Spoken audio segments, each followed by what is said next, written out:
ಮಾಷಾಅಲ್ಲ ನಮ್ಮ ಸ್ಥಾಪಕಾಧ್ಯಕ್ಷರು ಸ್ಥಾಪಕ ಪ್ರಧಾನ ಕಾರ್ಯದರ್ಶಿ ಅವರು ಹೇಳಿದ ಹಾಗೆ ಇದು ಒಂದು ಸ್ಪೆಷಲ್ ಈವೆಂಟ್, ಒಂದು ವಿಶೇಷವಾದ ಕಾರ್ಯಕ್ರಮ. ಏನಂದರೆ ನಮ್ಮ ಒಂದು ಭಾಗ್ಯ ಅನ್ನಬೇಕು.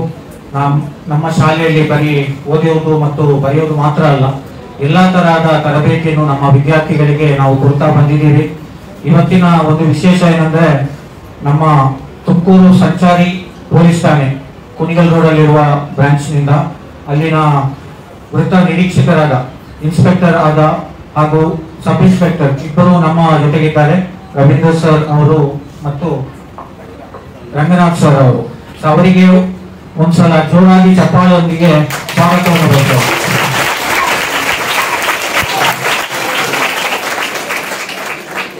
ಹಾಗೂ ರವೀಂದ್ರ ಸರ್ ಅವರಿಗೂ ನಾನು ಈ ಕಾರ್ಯಕ್ರಮಕ್ಕೆ ಸ್ವಾಗತವನ್ನು ಬಯಸ್ತಾ ಇದ್ದೇನೆ.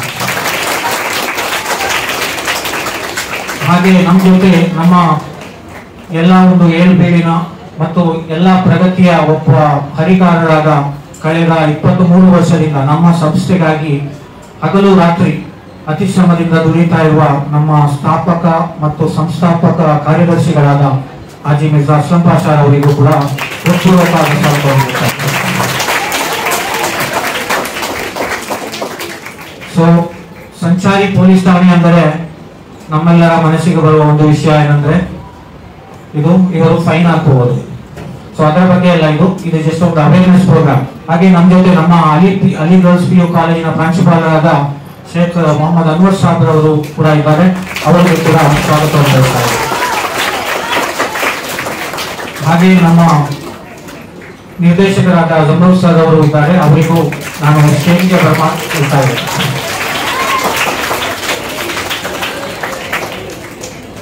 ಸೊ ನಾನು ಪೀಠಿಕೆಯಲ್ಲಿ ಹೇಳಿದ ಹಾಗೆ ಸಂಚಾರಿ ಪೊಲೀಸ್ ಠಾಣೆ ಇದು ಒಂದು ಬರೀ ದಂಡ ಪಾವತಿಯ ಕೇಂದ್ರ ಅಲ್ಲ, ಇದು ನಿಮ್ಮೆಲ್ಲರ ಏಳಿಗೆಗಾಗಿರೋದು, ಸುರಕ್ಷತೆಗಾಗಿರೋದು ನಮ್ಮ ಸ್ಥಾಪಕರು ಹೇಳಿದ್ರು ಹಾಗೆ.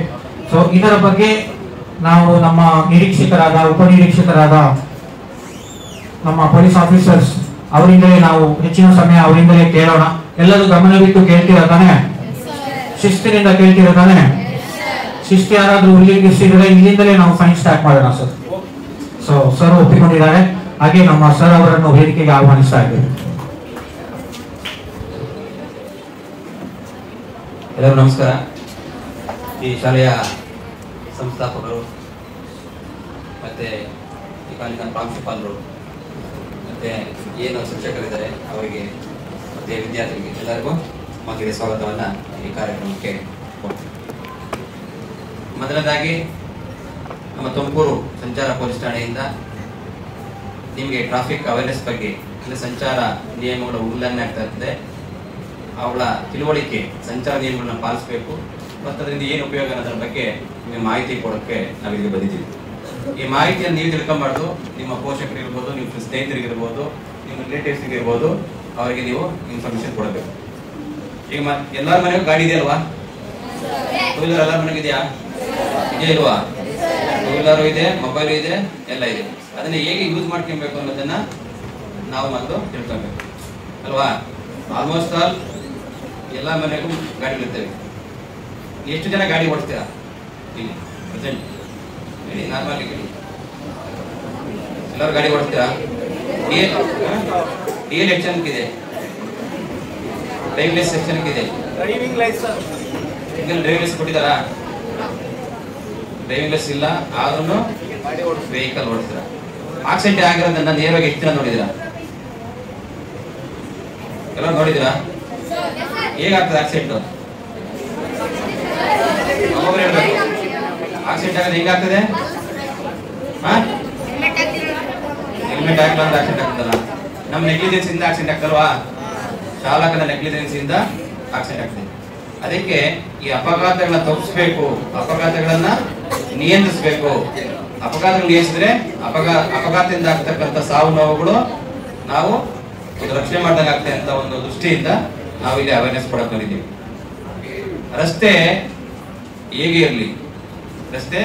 ಇರಲಿ, ಚಾಲಕ ನಾವು ನೋಡ್ಕೊಂಡು ಟ್ರಾಫಿಕ್ ರೂಲ್ಸ್ ಅನ್ನ ಫಾಲೋ ಮಾಡ್ಕೊಂಡು ಓಡಿಸಿದ್ರೆ ಅಪಘಾತಗಳನ್ನ ನಿಯಂತ್ರಿಸಬಹುದು. ಒಪ್ಪಿದ್ದೀರಾ? ಅರ್ಥ ಆಗ್ತದೆ ಹೇಳ್ತಾರದು? ನೀವು ಓಡಿಸೋರು ಕರೆಕ್ಟಾಗಿ ಓಡಿಸಿದ್ರೆ ಆಕ್ಸಿಡೆಂಟ್ ಅನ್ನ ಕಡಿಮೆ ಆಗ್ತದೆ, ಹೌದಲ್ವಾ? ಅಲ್ಲಿ ಪೊಲೀಸರು ನಿಂತಿದ್ದಾರೆ ಅಂತ ನಾವು ಇಲ್ಲೇ ತ್ರಿಬಲ್ ಬರ್ತಾ ಇರ್ತೀವಿ, ಇಲ್ಲಿ ಯೂಟರ್ನ್ ಮಾಡ್ಕೊಂಡ್ರೆ ಇಂದ ಬರೋದಿಲ್ಲ ಹೋಗ್ಬೇಕು, ನಿಮಗೆ ಬಂದು ಆಕ್ಸಿಡೆಂಟ್ ಮಾಡ್ತಾರೆ ಅಲ್ವಾ? ಅದಕ್ಕೆ ನೀವೇನ್ ಮಾಡಬೇಕು, ಮುಂದೆ ಪೊಲೀಸರು ನಿಂತಿದ್ರೆ ಅಂದ್ರೆ ನೀವು ಹೆಲ್ಮೆಟ್ ಹಾಕಿಟ್ಟಿರ್ಬೇಕು, DL ಇಟ್ಕೊಂಡಿರ್ಬೇಕು, ಇನ್ಸೂರೆನ್ಸ್ ಇಟ್ಕೊಂಡಿರ್ಬೇಕು. ಅವ್ರು ಹಿಡಿದಾಗ ನೀವು ತೋರಿಸ್ಬಿಟ್ಟು ಮುಂದೆ ಹೋಗ್ಬೇಕು. ಅವಾಗ ನಿಮಗೂ ಭಯ ಇರೋದಿಲ್ಲ, ಪೊಲೀಸರು ನಿಮಗೂ ಅಪ್ಡೇಟ್ ಆಗಿರ್ತೀರಾ. ಬಟ್ ಏನು ಒಂದ್ ವೇಳೆ ಆಕ್ಸಿಡೆಂಟ್ ಅನಿವಾರ್ಯ, ಅದು ಆಗ್ಬೇಕು ಅಂತ ಆಗುದಿಲ್ಲ. ಒಂದ್ ವೇಳೆ ಆಕ್ಸಿಡೆಂಟ್ ಆದಾಗ ನಿಮಗೆ ಏನಾದ್ರು ಸಣ್ಣ ಪುಟ್ಟ ಗಾಯಗಳಾಗಿದ್ರೆ ಅಥವಾ ಮೇಜರ್ ಗಾಯಗಳಾಗಿದ್ರೆ ಅವಕ್ಕೆ ಇನ್ಸೂರೆನ್ಸ್ ಅನ್ನ ಪೇ ಮಾಡ್ಕೊಂಡು ಸರ್ಕಾರದಿಂದ ಪರಿಹಾರ ಸಿಗುತ್ತೆ ಅಲ್ವಾ? ಅರ್ಥ ಆಗ್ತದಾ? ಒಂದು ವಾಹನವನ್ನ ನೀವು ಓಡಿಸ್ಬೇಕಾದ್ರೆ ವಾಹನ ಸುಸ್ಥಿತಿಯಲ್ಲಿ ಇದೆಯಾ ಅಂತ ನೋಡ್ಕೊಬೇಕು. ಮನೆಯಿಂದ ಗಾಡಿ ತೆಗಿಬೇಕಾದ್ರೆ ಗಾಡಿ ಕ್ಲೀನ್ ಮಾಡಿ ಅದಕ್ಕೆ ಪೆಟ್ರೋಲ್ ಇದೆಯಾ, ಟೈರಲ್ಲಿ ಏರ್ ಇದೆಯಾ, ಇಂಜಿನ್ ಕರೆಕ್ಟ್ ಆಗಿದೆಯಾ, ಗಾಡಿ ನೀಟಾಗಿ ಒರೆಸಿ ಗಾಡಿ ಸ್ಟಾರ್ಟ್ ಆಗಿ ಸ್ಮೂತ್ ಆಗಿ ಹೋಗ್ತದೆ ಅಂತ ನೋಡ್ಕೊಬೇಕು ಅಲ್ವಾ? ಅವಾಗ ನಾವನ್ನ ಆಕ್ಸಿಡೆಂಟ್ ಅನ್ನು ತಪ್ಪಿಸ್ಕೊಳಕ್ಕೆ ಒಂದು, ಯಾಕಂದ್ರೆ ಎಲ್ಲ ಕೈ ಕೊಟ್ಬಿಟ್ರೆ ಮಧ್ಯದಾರದಲ್ಲಿ ನೀನ್ ಎಷ್ಟು ಫಾಸ್ಟ್ ಆಗಿ ಹೋಗ್ತಿದೆ ವೆಹಿಕಲ್ ಹಿಂದಿನ ಅಷ್ಟೇ ಫಾಸ್ಟ್ ಆಗಿ ಬರ್ತಾ ಇರ್ತದೆ. ಆಪೋಸಿಟ್ ಒಂದೇ ಒನ್ ವೇ ರೋಡ್ ಇದ್ರೆ ಒಂದೇ ಸೈಡ್ ರೋಡ್ ಇದ್ರೆ ಆಪೋಸಿಟ್ ಅಷ್ಟೇ ಫಾಸ್ಟ್ ಆಗಿ ಬರ್ತಾ ಇರ್ತದೆ ಅಲ್ವಾ? ನೀನ್ ರೋಡ್ ಆಗಿ ಮಧ್ಯಕ್ಕೆ ಸಡನ್ ಆಗಿ ಗಾಡಿ ನಿಂತ್ರೆ ಹಿಂದನೋ ಮುಂದನೋ ಬಂದು ಹೊಡಿತೆ. ಅದಕ್ಕೆ ಗಾಡಿ ಸುಸ್ಥಿರಲ್ಲಿರಬೇಕು. ಯಾವಾಗ ಎಡಬದಿಯಲ್ಲಿ ರಸ್ತೆಯನ್ನ ಚಾಲನೆ ಮಾಡಿಕೊಂಡು ಹೋಗ್ಬೇಕು. ನಿಮಗೆ ಸೆಕ್ಷನ್ ವೈಸ್ ಹೇಳಕ್ಕಾಗಲ್ಲ, ಯಾಕಂದ್ರೆ ಅರ್ಥ ಆಗೋದಿಲ್ಲ. ಜನರಲ್ ಆಗಿ ನಿಮಗೆ ನ್ಯಾಚುರಲ್ ಆಗಿ ಅರ್ಥ ಆಗಂಗೆ ಹೇಳ್ತೀವಿ ಅಲ್ವಾ? ಗಾಡಿ ಸುಸ್ಥಿರಲ್ಲಿದ್ದು ಎಡಬದಿಯಲ್ಲಿ ಹೋಗ್ತಿದ್ರೆ ನೀವು ಅಪಘಾತವನ್ನು ನಿಯಂತ್ರಿಸಬಹುದು ಒಂದು ಅಲ್ವಾ? ಹೆಲ್ಮೆಟ್ ಅನ್ನ ಮಸ್ಟ್ ಅಂಡ್ ಶುಡ್ ಹಾಕಿರ್ಬೇಕು. 2 ವೀಲರ್ಗೆ, 4 ವೀಲರ್ಗೆ ಸೀಟ್ ಬೆಲ್ಟ್ ಹಾಕಿರ್ಬೇಕು. ಆಮೇಲೆ ಗಾಡಿಯಲ್ಲಿ ಆಸ್ತಿ ಕೊಟ್ಟಿರ್ತಾರೆ ಎಷ್ಟು ಚೆನ್ನಾಗಿ ಹೋಗ್ಬೇಕು ಅಂತ. 3+ ಆದ್ರೆ ಫೈನ್ ಹಾಕ್ತಾರೆ, 500 ರೂಪಾಯಿ ಫೈನ್ ಹಾಕಿ ಕೊಡ್ತಾರೆ ತ್ರಿಬಲ್ ರೈಡಿಂಗ್ ಅಂತ ಪೊಲೀಸ್ನವರು. ಹೆಲ್ಮೆಟ್ ಬರಲಾದ್ರೆ 500 ರೂಪಾಯಿ ಫೈನ್ ಹಾಕಿ ಕೊಡ್ತಾರೆ ಅಲ್ವಾ? DL ಅಂದ್ರೆ 1,000 ಫೈನ್ ಇದೆ. ಅದಕ್ಕೆ ಅಡಿಷನಲ್ ಆಗಿ ಹತ್ತಾನಲ್ಲ ನಮ್ಮ ಮಿಷನ್ ಅಲ್ಲಿ 1,500 ಫೈನ್ ಆಗ್ತದೆ. ಇದು ಹೋಗಿ ಹೇಳ್ಬೇಕು, ದುಡ್ಡನ್ನು ಎಲ್ಲಿಂದ ಕೊಡ್ಬೇಕು? ನೀವೇ ಕೊಡ್ಬೇಕು, ಅದು ಸರ್ಕಾರಕ್ಕೆ ಅಲ್ವಾ? ನೀವೇನೋ ಮೈನರ್ ರೋಡ್ ಓಡಿಸ್ಬಿಟ್ರೆ 25,000 ರೂಪಾಯಿ ದಂಡ ಇದೆ. ಎಷ್ಟಿದೆ? 25,000 ರೂಪಾಯಿ ದಂಡ ಇದೆ. ನೀವು ಯಾರು ಓಡಿಸ್ಬಾರ್ದು. ಒಂದು, ಗಾಡಿ ಸುಸ್ಥಿರಲ್ಲಿದ್ದು ನೀವು ಚಾಲನೆ ಮಾಡಿಕೊಂಡು ಎಡಬದಿಯಲ್ಲಿ ಹೋಗ್ತೀರಾ. ಎರಡನೇದು, ನೀವು ಗಾಡಿ ಓಡಿಸ್ಬೇಕಾದ್ರೆ DL ಇದೆಯಾ ಚೆಕ್ ಮಾಡ್ಕೋಬೇಕು. ಮಸ್ಟ್ ಅಂಡ್ ಶುಡ್ DL ಇರಬೇಕು. ವಾಹನ ಚಾಲಕತ್ವ ಒಂದು ಲೈಸೆನ್ಸ್ ಕೊಡ್ತಾರೆ, ಅದು ಇಟ್ಕೊಂಡಿರ್ಬೇಕು. ಅದು RTOದಲ್ಲಿ ಸಿಗ್ತದೆ ನಿಮಗೆ. ನೆಕ್ಸ್ಟ್ ಏನ್ ಮಾಡ್ಬೇಕು? ಆ ಗಾಡಿ ಇನ್ಸೂರೆನ್ಸ್ ಇದೆಯಾ ಅಂತ ನೋಡ್ಕೊಬೇಕು ಅಲ್ಲೊಂದಿ. ಇನ್ಸೂರೆನ್ಸ್ ಇದೆ ತಾನೆ. ಒಂದ್ ವೇಳೆ ಅಪಘಾತ ಆದ್ರೂ ನಾವು ಏನಾದ್ರು ಪರಿಹಾರ ಸಿಗ್ಬೇಕು ಅಂದ್ರೆ ನಮ್ಮನ್ನ ನಂಬಿತಕ್ಕಂತ ಕುಟುಂಬಗಳಿರ್ಬೋದು, ಅಣ್ಣ ತಮ್ಮ ತಂದೆ ತಾಯಿ ಯಾರೋ ಪೋಷಕರು ಇರ್ತಾರೆ ಅವರೆಲ್ಲ, ಅವ್ರಿಗೆಲ್ಲ ಏನಾದ್ರು ಪರಿಹಾರ ಸಿಗ್ಬೇಕು ಅಂದ್ರೆ ಇನ್ಸೂರೆನ್ಸ್ ಇರಬೇಕು, DL ಇರಬೇಕು, ಇನ್ಸೂರೆನ್ಸ್ ಇರಬೇಕು. ನೆಕ್ಸ್ಟ್ ಇನ್ ಜನರಲ್ ಬಂದ್ರೆ RC ಪರ್ಮಿಟ್ ಇರ್ತದೆ, ಪೊಲ್ಯೂಷನ್ ಸರ್ಟಿಫಿಕೇಟ್ ಮಾಡಿಸ್ಕೊಬೇಕು ನೀವು ವೆಹಿಕಲ್ಗೆ. ಇಷ್ಟನ್ನು ವೆಹಿಕಲ್ ಸಂಬಂಧಪಟ್ಟಿದ್ರೆ ನೀವು ಮುಂದೆ ರೋಡಲ್ಲಿ ಅಪಘಾತ ನೀವು ಮಾಡ್ತಕ್ಕಂಥ ಮಿಸ್ಟೇಕ್ ಏನು? ಸಿಗ್ನಲ್ ಅಲ್ಲಿ ನಮಗೆ ಗೊತ್ತಾಗ್ತದೆ 3 ಲೈಟ್ ಇದೆ. ಎಷ್ಟಿದೆ ಸಿಗ್ನಲ್ ಅಲ್ಲಿ ನೋಡಿದಿರಾ? ಯಾವ ಇದೆ? ಗ್ರೀನ್ ಅಂದ್ರೆ ಏನು? ಯಾವಾಗ ಹೋಗ್ತೀರಾ? ಗ್ರೀನ್ ಲೈಟ್ ಬಂದಾಗ ಹೋಗ್ತೀರಾ. ಅದಕ್ಕಿಂತ ಗ್ರೀನ್ ಲೈಟ್ ಗಿಂತ ಮುಂಚೆ ಒಂದು ಲೈಟ್ ಬರ್ತಿದೆ ಮತ್ತೆ ಎಲ್ಲ ಬಂದ್ರೆ ಏನು? ಎಲ್ಲ ಬಂದ್ರೆ 2 ಹಾಕಿ ನಿಂತಿರ್ಕೊಬೇಕು. ರೆಡ್ ಲೈಟ್ ಆದ್ಮೇಲೆ ಬಂದ್ರೆ ಅದು ಪ್ರಿಪರೇಷನ್ ಆಫ್ ಸ್ಟಾಪ್ ಅಂತ, ಅಂದ್ರೆ ನೀವು ನಿಲ್ಲಕ್ಕೆ ಸಿದ್ಧವಾಗಿರ್ಬೇಕು ಅಂತ. ಅದೇ ಗ್ರೀನ್ ಲೈಟ್ ಗಿಂತ ಮುಂಚೆ ಎಲ್ಲ ಬಂದ್ರೆ ನೀವು ಹೋಗಕ್ಕೆ ಪ್ರಿಪರೇಷನ್ ಆಗಬೇಕು ಅಂತ.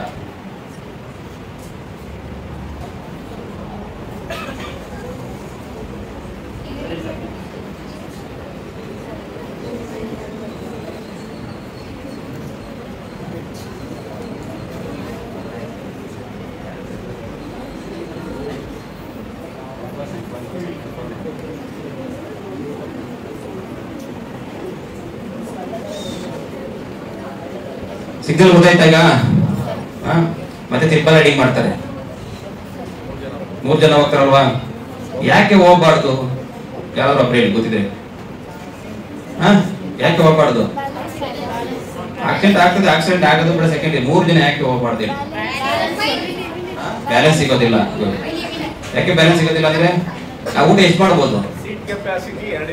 ನಾವು ಎಷ್ಟು ಊಟ ಮಾಡ್ಬೋದ್ರಿ? ನಾವ್ ಎಷ್ಟು ಊಟ ಮಾಡ್ಬೋದು ಅಂದ್ರೆ ಒಂದ್ ಸಲ ಎಷ್ಟು ಊಟ ಮಾಡ್ತೀರಾ? 1 ಪ್ಲೇಟ್. 2 ಪ್ಲೇಟ್ ಕೊಟ್ರೆ ಒಂದ್ ಅರ್ಧ ಏನೋ ಅಡ್ಜಸ್ಟ್ ಮಾಡಿ ಊಟ ಮಾಡ್ಬೋದು. ಆಮೇಲೆ ಮಾಡಕ್ಕಾಗಲ್ವಾ? ಹಂಗೆ ಗಾಡಿಗೂ ಅಷ್ಟೇ ಕೆಪಾಸಿಟಿ ಏನೋ ಇರ್ತದೆ. ನಾವ್ ಎಷ್ಟು ಹೊರಬೋದು ಅಷ್ಟು ಬರ್ತದೆ. ಮುಂದೆ ಗಾಡಿ ಓಡಿಸ್ತಿರೋನು ಬ್ಯಾಲೆನ್ಸ್ ಮಾಡಿದಾಗ ಅವ್ನೇನೋ ಒಂದು ಮಿಸ್ಟೇಕ್ ಆಗ್ತದೆ. ಮುಂದೆ ಆಪೋಸಿಟ್ ಬರ್ಬೇಕಾದ್ರೆ ಬೈಕ್ ಇರ್ಬೋದು, ಮುಂದೆ ಗಾಡಿ ನೋಡಿ ಏನೋ ಒಂದು ಪ್ರೆಸರ್ಗೆ ಅವ್ನ ಗಾಡಿ ಚೆಕ್ ಮಾಡಿದಾಗ ಹಿಂದಲ್ಲಿ ಇಬ್ರು ಬೇರೆ ಬ್ಯಾಲೆನ್ಸ್ ಮಾಡ್ತಾರೆ, ಅವಾಗ ಗಾಡಿ ಆಟೋಮೆಟಿಕಲಿ ಆಕ್ಸಿಡೆಂಟ್ ಬೀಳ್ತದೆ. ಸೆಲ್ಫಲ್ಲಿ ಬೀಳ್ಬೋದು ಅಥವಾ ಮುಂದೆ ಹೋಗಿ ಬಿಡ್ಬೋದು. ಅದಕ್ಕೋಸ್ಕರ ನೀವು ಎಷ್ಟು ಕೆಪಾಸಿಟಿ ಇದೆ ಅದನ್ನು ಬ್ಯಾಲೆನ್ಸ್ ಮಾಡಕ್ಕೆ ಅಷ್ಟೇ ಹೋಗ್ಬೇಕು. ಅದು ಟೂ ವೀಲರ್ ಇರ್ಬೋದು, ಫೋರ್ ವೀಲರ್ ಇರ್ಬೋದು, ಯಾವುದೇ ಇರ್ಬೋದು. ನಮ್ಮ ರಂಗತ್ ಹೇಳ್ತಾರೆ ಇಲ್ಲ,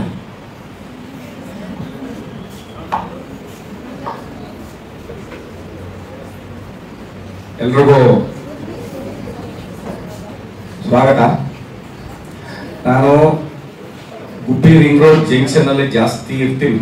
ಸೊ ಯಾಕೆಂದ್ರೆ ಟ್ರಾಫಿಕ್ ಜಾಸ್ತಿ ಇರ್ತದೆ, ಹಾಗಾಗಿ ನಾನು ಅಲ್ಲೇ ಇರ್ತೀನಿ. ನಾನು ನೋಡ್ತೀನಿ ನಿಮ್ಗೆ ಎಷ್ಟು ಜನ ಮಕ್ಕಳು ನೀವು ಗಾಡಿ ಓಡಿಸ್ಕೊಂಡ್ ಬರ್ತೀರಂತ. ಇದ್ರಲ್ಲಿ ಯಾರು ಫೈನ್ ಹಾಕ್ಸ್ಕೊಂಡಿದ್ದೀರೋ ಗೊತ್ತಿಲ್ಲ, ಹೌದಾ? ಯಾರಾದ್ರೂ ಹಾಕ್ಸ್ಕೊಂಡಿದ್ದೀರಾ? ನಾವ್ ಹಿಡ್ಕೊಂಡಾಗ ನೀವು ಓಡಾಡ್ತೀರ, ಸಾರ್ ನನ್ನ ಹತ್ರ DL ಇಲ್ಲ, ಗಾಡಿಗೆ ಇನ್ಶೂರೆನ್ಸ್ ಇಲ್ಲ. ಮತ್ತೆ ನಿಮ್ ಪೇರೆಂಟ್ಸ್ ಜೊತೆಗೂ ಬರ್ತಾರೆ, ಅದನ್ನು ನೋಡಿದೀವಿ ನಾವು. ಅಂದ್ರೆ ನಮ್ಗೆ ಎಷ್ಟು ಒತ್ತಡ ಇದೆ ಅಂತ. ಪೇರೆಂಟ್ಸು ನಿಮ್ಮನ್ನೇ ಕರ್ಕೊಂಡ್ ಬರ್ತಾರೆ, ಅವರೇ ಕರ್ಕೊಂಡ್ ಬಂದ್ ಬಿಡಲ್ಲ, ಅದು ತಪ್ಪಾಗ್ತದೆ. ನಿಮ್ಮನ್ನೇ ಡ್ರೈವಿಂಗ್ ಮಾಡ್ಕೊಂಡು ಅವ್ರ ಹಿಂದೆ ಕೂತ್ಕೊಂಡು ಬರ್ತಾರೆ. ಸೊ ಪೇರೆಂಟ್ಸ್ ಆಗ ಮಾಡಿದಾಗ ಮಕ್ಕಳಿಗೂ ಫೈನ್ ಇದೆ, ಪೇರೆಂಟ್ಸ್ಗೂ ಫೈನ್ ಇದೆ. ಟೋಟಲ್ 25,000 ಫೈನ್ ಇದೆ. ಈಗೇನಾದ್ರೂ ಈ ತರ ಬಂದು ನೀವು ಒಂದು ಆಕ್ಸಿಡೆಂಟ್ ಮಾಡಿಕೊಂಡು ಏನಾದ್ರೂ ಆದ್ರೆ ನಿಮಗೆ ನಿಮ್ಮ ಪೇರೆಂಟ್ಸ್ ಕಡೆಯಿಂದ ಲಕ್ಷಾಂತರ ರೂಪಾಯಿನ ಪರಿಹಾರ ಕಟ್ಕೊಡ್ಬೇಕಾಗ್ತದೆ. ಯಾಕೆಂದ್ರೆ ನಿಮಗೆ DL ಇರಲ್ಲ. DL ಇಲ್ದಗೆ ಗಾಡಿ ಕೊಡಬಾರ್ದು, ಮಾಲೀಕರು ನಿಮ್ ಪೇರೆಂಟ್ಸ್ ಆಗಿರ್ತಾರೆ. ಸೊ ಅವಾಗ ನೀವೇ ನಿಮ್ಮ ಪೇರೆಂಟ್ಸ್ ಲಕ್ಷಾಂತರ ರೂಪಾಯಿ ಕೊಟ್ಟು ನಿಮಗೆ ಸೇವ್ ಮಾಡ್ಕೊಬೇಕಾಗ್ತದೆ. ಇಲ್ಲಾಂದ್ರೆ ನಿಮ್ಗೆ ಅದರಲ್ಲಿ ಜೈಲಿದೆ, ಇಲ್ಲ ನಿಮ್ ಮನೆ ಮಠ ಮಾಡಿಸ್ತಾರೆ, ಕೋರ್ಟ್ ಅಲ್ಲಿ ಮನೆ ಮಠ ಹರಾಜಿಗೆ ಬರ್ತದೆ. ಸೊ ಆದ್ರಿಂದ ನೀವು ಪ್ರತಿಯೊಬ್ರು ವಾಹನ ಓಡಿಸ್ಬೇಕು ಅಂದ್ರೆ 18 ವರ್ಷ ಕಂಪ್ಲೀಟ್ ಆದ್ಮೇಲೆ, ನಿಮ್ಗೆ 18 ವರ್ಷದ ಒಳಗಡೆ ಕೊಡೋದೇ ಇಲ್ಲ ಬಿಡಿ. RTOದಲ್ಲಿ ನಿಮ್ಗೆ ಡ್ರೈವಿಂಗ್ ಲೈಸೆನ್ಸ್ ಕೊಡ್ಬೇಕು ಅಂದ್ರೆ 18 ವರ್ಷ ಕಂಪ್ಲೀಟ್ ಆಗಿರ್ಬೇಕು. ಅವಾಗ ಮಾತ್ರ ನಿಮ್ಗೆ ಲೈಸೆನ್ಸ್ ಪಡೀಲಿಕ್ಕೆ ನೀವು ಅರ್ಹರಾಗಿರ್ತೀರಿ, ಅವಾಗ ಕೊಡ್ತಾರೆ. ಅದಕ್ಕೆ ಮುಂಚೆ ನೀವು ವಾಹನನ ಓಡಿಸ್ಬಾರ್ದು. ಓಡಿಸಿದ್ರೆ ನೋಡಿ, ಈ ರೀತಿ ಎಲ್ಲ ನೀವು ತೊಂದರೆ ಅನುಭವಿಸ್ಕೊಂತೀರಾ, ನಿಮ್ಮಿಂದ ನಿಮ್ ಪೇರೆಂಟ್ಸ್ ತೊಂದರೆ ಆಗ್ತದೆ. ಇದರಲ್ಲಿ ಕಟ್ಟಕ್ ಆಗ್ಲಿಲ್ಲ ಅಂದ್ರೆ ನಿಮ್ ಪೇರೆಂಟ್ಸ್ಗೆ 3 ತಿಂಗಳು ಜೈಲಿದೆ. ನೀವೇನು 25,000 ದಂಡ ಕಟ್ಟಕ್ಕಾಗಲ್ಲ ಅಂದ್ರೆ 3 ತಿಂಗಳು ಜೈಲಿದೆ. ಬೇಕಾಗಿದೆಲ್ಲ ನಿಮ್ಗೆ? ಇವತ್ತಿಂದ ನೀವು ಯಾರು ಓಡಿಸಲ್ವಾ? ನೋಡಿ, ಓಡಿಸಿ ಏನಾದ್ರೂ ಅಪಘಾತ ಆದ್ರೆ ಆ ಒಂದು ಇದರಿಂದ ನೀವು ಯಾವುದೇ ರೀತಿ ಪರಿಹಾರ ತಗೊಳಕ್ಕಾಗಲ್ಲ. ಯಾಕೆಂದ್ರೆ ನಿಮಗೆ DL ಇರಲ್ಲ. ಪ್ರತಿಯೊಬ್ರು ನಿಮ್ ವಾಹನ ಇದೆ ಅಂದಾಗ ನಿಮ್ ಮನೆಯವ್ರಿಗೆ ಹೇಳ್ಬೇಕು, ಅಪ್ಪ ಅಥವಾ ಅಮ್ಮ ಯಾರಿದ್ದೀರಿ ಅವ್ರಿಗೆ ಈ ಗಾಡಿಗೆ ನೋಂದಣಿ ಆಗಿದೆಯಾ. ಫಸ್ಟ್ ಒಂದು ವಾಹನ ಅಂದ್ರೆ ರಿಜಿಸ್ಟ್ರೇಷನ್ ಆಗ್ಬೇಕು. ರಿಜಿಸ್ಟ್ರೇಷನ್ ಆದ ನಂತರ ಅದಕ್ಕೆ ಇನ್ಸೂರೆನ್ಸ್, ವಾಯು ಮಾಲಿನ್ಯ ತಪಾಸಣಾ ಪತ್ರ, ಮತ್ತೆ ಯಾರು ಓಡಿಸ್ತೀವಿ ಅವ್ರಿಗೆ DL ಇರ್ಬೇಕು. ಹಾಗೆಲ್ಲ ಇಟ್ಕೊಂಡು ಓಡಾಡಿದ್ರೆ ನಾವು ಸುರಕ್ಷಿತವಾಗಿರ್ತೀವಿ. ಅಂದ್ರೆ ಬೇರೆ ಯಾವ್ದೇನಾದ್ರೂ ಅವಾಗ ನಮ್ಗೆ ಇನ್ಸೂರೆನ್ಸ್ ನಮಗ್ ಬರ್ತದೆ. ನಾವು ಇನ್ನೊಬ್ಬರಿಗೆ ಏನಾದ್ರೂ ಆಕ್ಸಿಡೆಂಟ್ ಮಾಡಿದ್ರೆ ಅವರು ನಮ್ಮ ವಾಹನದ ಕಡೆಯಿಂದ ಇನ್ಸೂರೆನ್ಸ್ ಕ್ಲೈಮ್ ಮಾಡ್ಕೊಂತಾರೆ, ಅವ್ರು ನಿಮ್ದೇನು ಸಮಸ್ಯೆ ಆಗಲ್ಲ. ಆದ್ರಿಂದ ಪ್ರತಿಯೊಬ್ರು ನೀವು ವಾಹನ ಓಡಿಸ್ಬೇಕು ಅಂದ್ರೆ ಇನ್ನು ಮೇಲೆ ನೀವು 18 ಕ್ರಾಸ್ ಆಗುತ್ತೋ ಯಾರು ಓಡಿಸ್ಬಾರ್ದು. ನಿಮ್ ಪೇರೆಂಟ್ಸ್ ಹೇಳಿ, ನಿಮ್ಮ ಸ್ನೇಹಿತರಿಗೆ ಹೇಳಿ, ನಿಮ್ಮ ಸಂಬಂಧಿಕರಿಗೆ ಹೇಳಿ ವಾಹನನ ಏನೇನು ದಾಖಲಾತಿ ಇಟ್ಕೋಬೇಕು ಅಂತ. ಮೊದಲು ಒಂದು RC ಅಂದ್ರೆ ನೋಂದಣಿ ಪತ್ರ, 2ನೇದು ಇನ್ಶೂರೆನ್ಸ್, 3ನೇದು ಡ್ರೈವಿಂಗ್ ಲೈಸೆನ್ಸ್, 4ನೇದು ವಾಯು ಮಾಲಿನ್ಯ ತಪಾಸಣಾ ಪತ್ರ ಅಂತ ಬರುತ್ತೆ. ಅವು 4 ಇರ್ಬೇಕು. ಯಾರು ನೀವು 3 ಜನ ಓಡಾಡಬಾರ್ದು. ಕಂಪಲ್ಸರಿ ನೀವು ವಾಹನ ಓಡಿಸ್ತೀವಿ ಅಂದ್ರೆ ಹೆಲ್ಮೆಟ್ ಕಡ್ಡಾಯ ಹಾಕ್ಲೇಬೇಕು. ಇತ್ತೀಚಿನ ದಿನಗಳಲ್ಲಿ ನೀವು ಎಲ್ಲ ನೋಡಿರ್ತೀರಿ, ಈ ಟಿವಿ, ಈ ಯೂಟ್ಯೂಬ್ ಅಲ್ಲಿ ಎಲ್ಲ ನೋಡ್ತಾ ಇರ್ತೀರಿ. ಆಕ್ಸಿಡೆಂಟ್ ಆದಾಗ ಮೇಜರ್ ಆಗಿ ಏಟ್ ಬೀಳದೆ ತಲೆಗೆ ಏಟ್ ಬಿದ್ರೆ ನಾವು ಅನ್ಕಾನ್ಶಿಯಸ್ ಆಗ್ತೀವಿ. ಇದರಿಂದ ಸಾಕಷ್ಟು ನಮ್ಮ ಪೇರೆಂಟ್ಸ್ಗೆ ನಷ್ಟ ನಮ್ ಕಡೆಯಿಂದಲೇ ಆಗ್ತದೆ. ಲಕ್ಷಾಂತರ ರೂಪಾಯಿ ಕೊಟ್ಟು ಹಾಸ್ಪಿಟಲ್ ಅಲ್ಲಿ ನಮ್ಮನ್ನ ಉಳಿಸ್ಕೋಬೇಕಾಗ್ತದೆ. ಉಳಿಸ್ಕೊಳಕ್ ಆಗ್ಲಿಲ್ಲ ಅಂದ್ರೆ ನಾವು ಸತ್ತೋಗ್ಬಿಡ್ತೀವಿ. ಸೊ ಇವನ್ನೆಲ್ಲಾನು ನಾವು ಗಮನದಲ್ಲಿ ಇಟ್ಕೊಂಡು ಇನ್ನು ಮುಂದೆ ಯಾರೇ ನಾವು ವಾಹನ ಓಡಿಸ್ತೀವಿ ಅಂದ್ರೆ ಸುರಕ್ಷಿತವಾಗಿ ವಾಹನ ಓಡಿಸ್ಬೇಕು. ಅಂದ್ರೆ ಹೆಲ್ಮೆಟ್ ಇಕ್ಕಬೇಕು, ಇನ್ಶೂರೆನ್ಸ್ ಇರ್ಬೇಕು ಗಾಡಿಗೆ, 3 ಜನ ಹೋಗ್ಬಾರ್ದು, ಟ್ರಿಪಲ್ ರೈಡಿಂಗ್ ಹೋಗ್ಬಾರ್ದು. ಮತ್ತೆ ಇತ್ತೀಚಿನ ದಿನಗಳಲ್ಲಿ ಏನಾಗ್ತಿದೆ, ಈ ಮೊಬೈಲ್ ಚಾರ್ಜ್ ಜಾಸ್ತಿ ಇದೆ ನಮ್ಗೆಲ್ಲ. ಗಾಡಿ ಓಡಿಸ್ತಾನೆ ಕಿವಿ ಒಳಗೆ ಹಿಂಗೆ ಇಟ್ಕೊಂಡ್ಬಿಡ್ತೀವಿ. ಇದು ಈ ನಮ್ಮ ಏನು ಸಂಚಾರಿ ನಿಯಮದಲ್ಲಿ ಅತಿ ಹೆಚ್ಚಿನ ಅಪಾಯಕಾರಿಯಾದಂತ ಒಂದು ರೂಲ್ ಇದು. ಮೊಬೈಲ್ ಬಳಸೋದು ಬಹಳ ಎಫೆಕ್ಟ್ ಇದೆ, ಯಾರು ಬಳಸಬಾರ್ದು ಇದನ್ನ. ಮೊಬೈಲ್ ಯೂಸ್ ಮಾಡಿ ಏನಾದ್ರು ನಿಮ್ಗೆ ತೊಂದರೆ ಆಗದೆ ಮೊಬೈಲ್ ಇದ್ದಾನೆ ಇತ್ತೀಚಿನ ದಿನಗಳಲ್ಲಿ ನಾವು ನೋಡ್ತಿರೋದು. ಸೊ ಮೊಬೈಲ್ ನ ಯಾರು ಯೂಸ್ ಮಾಡಬಾರ್ದು, ನಿಮ್ ಮನೆಯವ್ರಿಗೆಲ್ಲ ಹೇಳಿ. ಮೊಬೈಲ್ ಇದ್ದಾಗ ಬರುತ್ತೆ ನಮ್ಗೆ ಕಾಲು, ನಿಲ್ಸಿ ಮಾತಾಡ್ಬೇಕು. ಪಕ್ಕಕ್ಕೆ ಹಾಕೊಂಡು ಸೈಡ್ಗೆ ಹಾಕಿ ವಾಹನ ನಿಲ್ಸಿ ಮಾತಾಡಬೇಕು. ಅದನ್ನ ಬಿಟ್ಬಿಟ್ಟು ನಾವ್ ಹಂಗೆ ಹೆಲ್ಮೆಟ್ ಸಂದಿಗೋ ಇಲ್ಲ ಹಂಗೆ ಕಿವಿಲಿ ಇಟ್ಕೊಂಡು ಹೋಗ್ತಿರ್ತೀವಿ. ನಾವು ನೋಡ್ತಾ ಇರ್ತೀವಿ, ಸಾಕಷ್ಟು ಕೇಸುಗಳು ಬೀಳ್ತಾ ಇದಾವೆ, ನಾವು ಫೈನ್ ಆಗ್ತಿರ್ತೀವಿ. ಇದನ್ನ ಯಾರು ದಯಮಾಡಿ ಮಾಡಬೇಡಿ, ಮಾಡಿಸ್ಬೇಡಿ, ನಿಮ್ಮ ಪೇರೆಂಟ್ಸ್ಗೆಲ್ಲ ಹೇಳಿ. ಹಾಗೇನೆ ಚಿಕ್ಕ ಮಕ್ಕಳು, ಇಲ್ಲಿ SLC ಓದೋ ಹುಡುಗರು ನಾನು ನೋಡಿದೀನಿ, ಬಂದು ಹಂಗಂಗೆ ಪಟ್ಟಂತ ನಮ್ಮನ್ನು ನೋಡಿದ್ರೆ ಯೂಟರ್ನ್ ನೋಡ್ಕೊಂತಾರೆ. ಆ ಯೂಟರ್ನ್ ನೋಡ್ಕೊಂಡಾಗ ಯಾರನ್ನ ಹಿಂದಿಂದ ಬತ್ತಿದ್ದವ್ರಿಗೆ ಅವರಿಗೆ ಗೊತ್ತೇ ಆಗಲ್ಲ. ಅವ್ರು ಬಂದು ಹೊಡೆದ್ರೆ ನಿಮ್ಗೆ ಅಪಘಾತ ಆಗ್ತದೆ. ಆ ಅಪಘಾತದಿಂದ ನಿಮ್ಗೆ ಪೆಟ್ಟಾದ್ರೆ ನಿಮ್ಮ ತಂದೆ ತಾಯಿನ ಹೊಣೆ ಆಗ್ತಾರೆ. ಯಾಕೆಂದ್ರೆ ನಿಮ್ಗೆ ಡ್ರೈವಿಂಗ್ ಲೈಸೆನ್ಸ್ ಇರಲ್ಲ. ಡ್ರೈವಿಂಗ್ ಲೈಸೆನ್ಸ್ ಇರಲ್ಲ ಅಂದ್ರೆ ಗಾಡಿ ಕೊಡೋದು ನಿಮ್ ತಂದೆ ತಾಯಿಯವ್ರದ್ದು ತಪ್ಪಾಗ್ತದೆ. ಲೈಸೆನ್ಸ್ ಇಲ್ಲರಿಗೆ ಗಾಡಿ ಕೊಡಬಾರ್ದು. ಆದ್ರಿಂದ ನಮ್ಮ ಕಡೆಯಿಂದ ನಮ್ಮ ಪೇರೆಂಟ್ಸ್ಗೆ ನಷ್ಟ ಆಗೋದನ್ನ ಮತ್ತೆ ಅವ್ರಿಗೆ ತೊಂದರೆ ಆಗೋದನ್ನ ನಾವು ತಪ್ಪಿಸ್ಬೇಕಾಗ್ತದೆ. ಹೌದಾ? ಇನ್ ಮುಂದೆ ಎಲ್ಲ ಹಾಗೆ ಮಾಡ್ತೀರಾ? ನೋಡಿ, ಈ ದಿನದಿಂದ ನೀವೊಂದು ಶಬ್ದ ಮಾಡಿ, ನಾವು ಇನ್ನು ಮುಂದೆ 18 ವರ್ಷ ತುಂಬಿದ ಮೇಲೆನೆ ಗಾಡಿ ಓಡಿಸೋದು, ದ್ವಿಚಕ್ರ ವಾಹನ ಓಡಿಸೋದು ಅಥವಾ ಕಾರ್ ಓಡಿಸೋದು, ಈ ತರದ್ದೊಂದು ಶಬ್ದ ಮಾಡಿ. ಸೊ ಹಾಗೆ ಮಾಡಿದಾಗ ನಿಮಗೆ ನಿಮ್ಮ ತಂದೆ ತಾಯಿಗಳಿಗೆ ಒಳ್ಳೇದಾಗ್ತದೆ. ಯಾವುದೇ ಒಂದು ಅನಾಹುತ ಸಂಭವಿಸಿದ್ರೆ ಅದರಿಂದ ನಾವು ಪರಿಹಾರ ಪಡ್ಕೊಳ್ಳೋದು, ಇಲ್ಲ ನಾವು ಬೇರೆ ಕಡೆ ಯಾರಿಗೋ ಮಾಡಿದ್ರೆ ಅದರಿಂದ ಆಗಂತ ನಷ್ಟ ತಪ್ಪಿಸೋದು, ಇವನ್ನೆಲ್ಲನೂ ನಾವು ಅವಾಯ್ಡ್ ಮಾಡ್ಬೋದು. ಮತ್ತೆ ರಸ್ತೆ ಒಳಗೆ ಸುರಕ್ಷಿತವಾಗಿ ನಾವು ಇರ್ಬೋದು. ಇಲ್ಲಾಂದ್ರೆ ಕಟ್ಟಿಟ್ಟ ಬುತ್ತಿ ಅಪಘಾತ, ಕಟ್ಟಿಟ್ಟ ಬುತ್ತಿ, ಇದರಿಂದ ಸಾವು ನೋವು ಎಲ್ಲ ಸಂಭವಿಸ್ತದೆ. ಹೌದಾ? ಇನ್ಮೇಲೆ ಆ ತರ ಮಾಡಿ. Thank you.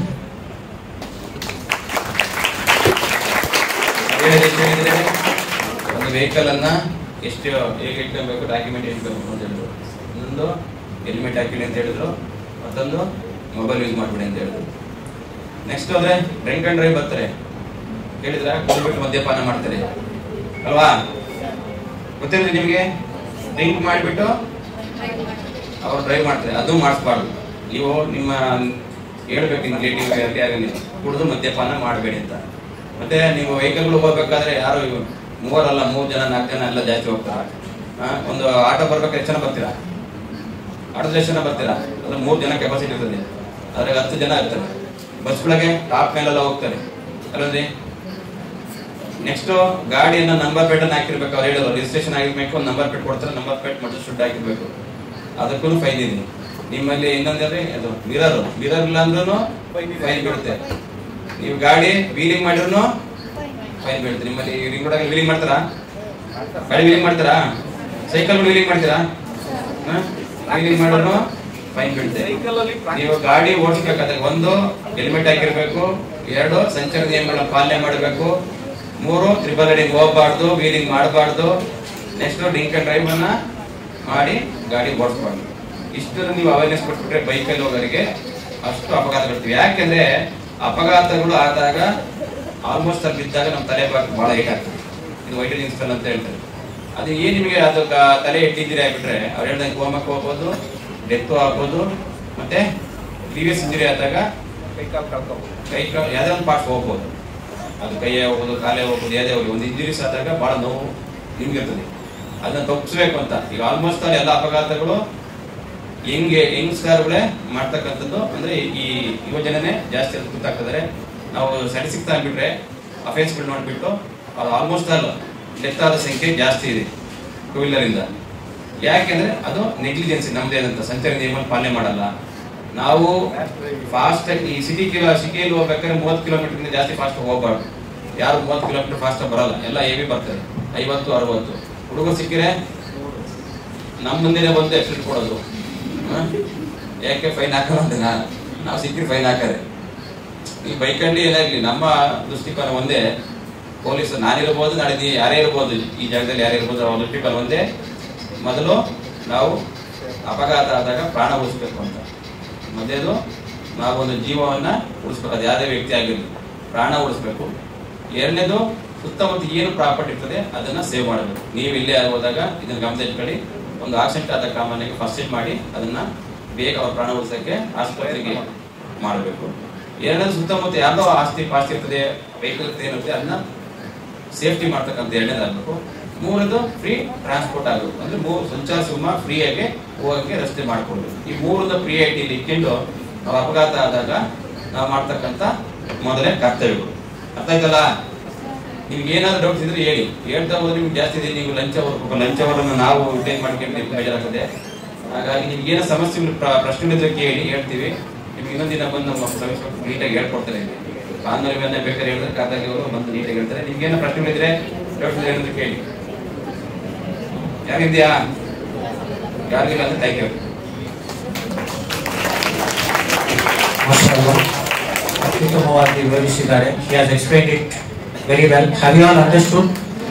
Can anyone come and summarize what are the points he mentioned in Kannada? Okay, first he said that we should not go with the triple riding. What other point?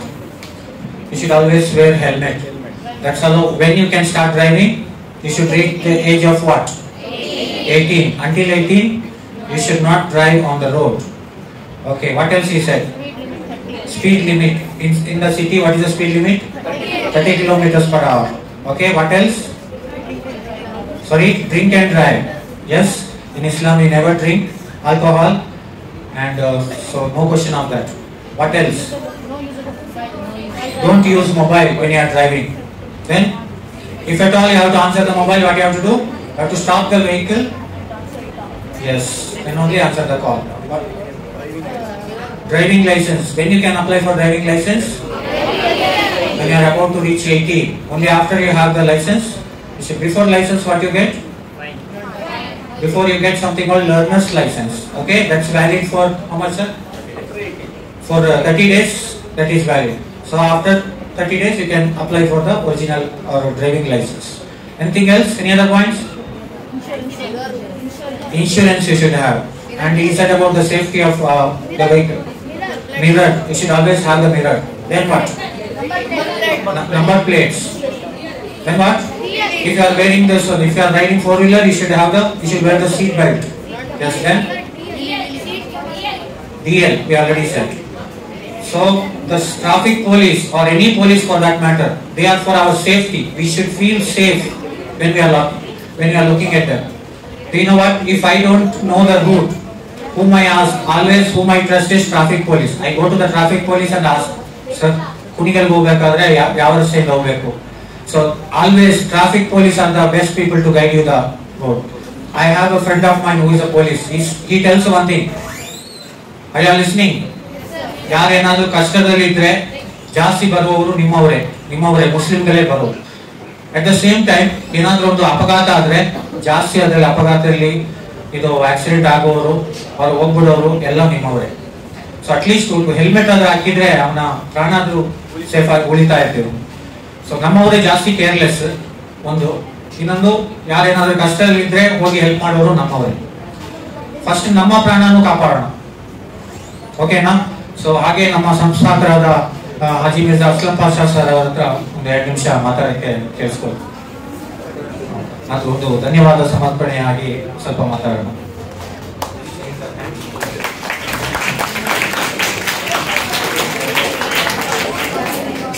पूरी बात तो सामने आ गई थी। तो हमारा traffic inspector साहब ने पूरी तफसील से बात करा और उसका तर्जुमा भी अल्हम्दुलिल्लाह हारिस साहब बोल गई। नहीं, ऐसा कर लेंगे नहीं इंशाल्लाह। ऐसा करें तो क्या है, हमारी सेफ्टी। नहीं, जो कुछ भी रोज बनाते हैं वो हमारी सेफ्टी के वजह से फिर, ताकि थोड़ा सा एहसास हो कि भी हमारे पीछे जा रहे हैं, आइंदा वो नहीं करना बोलकर फिर नहीं पूरा ऐसा चलेगा तो इंशाल्लाह हमारी जिंदगी में सेफ में सब। हमने क्या थी बात, किसे तकलीफ थी ज्यादा, सबसे ज्यादा किसे होते? पेरेंट्स को। उनको नहीं होना तकलीफ, नहीं, लास्ट किसका होता? पेरेंट्स का। हमारा जान को नुकसान हुआ तो पेरेंट्स को ज़्यादा तकलीफ हो जाए, खुदा ना खास्ता अल्लाह ना करे हमें इंतकाल हो गया, तो सबसे ज़्यादा सदमा किसे होता है? माँ को। नहीं, सबसे ज़्यादा किसे होता है? माँ को, माँ बाप को। नहीं, बहुत दुनिया चले गए फिर रोते रहते, जिंदगी भर रोते रहते। तो इस वजह से हमें सेफ में रहना, सेफ ट्रिपल रेडी नहीं जाना, जैसा जैसा बात है इंशाल्लाह कर लेंगे, ठीक है। सर ಬರ್ತಾ ಇರಿ, ಹೇಳ್ತಾ ಇರಿ, ಭಾಳ ಖುಷಿ ಆಯಿತು. ನೀವೇ ಬಂದಿದ್ದು ಕೇಳಿ ನಾವು ಕೇಳಬೇಕಾಗಿತ್ತು, ನಾವು ಕೇಳ್ಕೊಳ್ಬೇಕಾಗಿತ್ತು. ಬನ್ನಿ ಸರ್ ಸ್ವಲ್ಪ ಸೇಫ್ಟಿ ಪ್ರೋಗ್ರಾಮ್ ಮಾಡಿ ಅಂತ ನೀವು ಬಂದಿದ್ದೀರಾ, ನಮ್ಗೆ ಭಾಳ ಖುಷಿ ಆಯಿತು. ಹೇಗೆ ಸಂಜೆ ಖಾಯ ಮಾಡೋಣ ಇಂಶಾಲ್ಲ.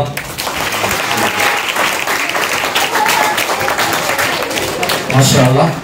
ಸೊ ನಮ್ಮ ಒಂದು ಸಂಸ್ಥೆ ಏನಂದ್ರೆ ಎಲ್ಲಾ ತರಹದ ಶಿಕ್ಷಣ, ಎಲ್ಲಾ ತರಹದ ತರಬೇತಿಗಳನ್ನು ಕೊಡ್ತಾ ಇದ್ದಾರೆ. ನಮ್ಮ ಆಡಳಿತ ವೃಂದಕ್ಕೆ ಅದ್ಭುತವಾದ ಕೃತಜ್ಞತೆಗಳು. ಹಾಗೆ ಇವತ್ತು ನಮ್ಮ ಮಾಹಿತಿ ಹಂಚಿಕೊಂಡಿರುವ ಸಂಚಾರಿ ಪೊಲೀಸ್ ಅಧೀಕ್ಷಕರು ಹಾಗೂ ಉಪಾಧೀಕ್ಷಕರಾದ ಇವರಿಗೆ ನಾವು ಸನ್ಮಾನವನ್ನು ಹಮ್ಮಿಕೊಂಡಿದ್ದೇವೆ. ನಮ್ಮ ಸಂಸ್ಥಾಪಕರಾದ ಹಾಜಿ ಸಾಹೇಬ್ರವರು ಇವರಿಗೆ ಸನ್ಮಾನಿಸಬೇಕಾಗಿ ಕೇಳಿಕೊಟ್ಟರು. ಎಲ್ಲರೂ ನಿಂತುಕೊಂಡು ಚಪ್ಪಾಳೆ.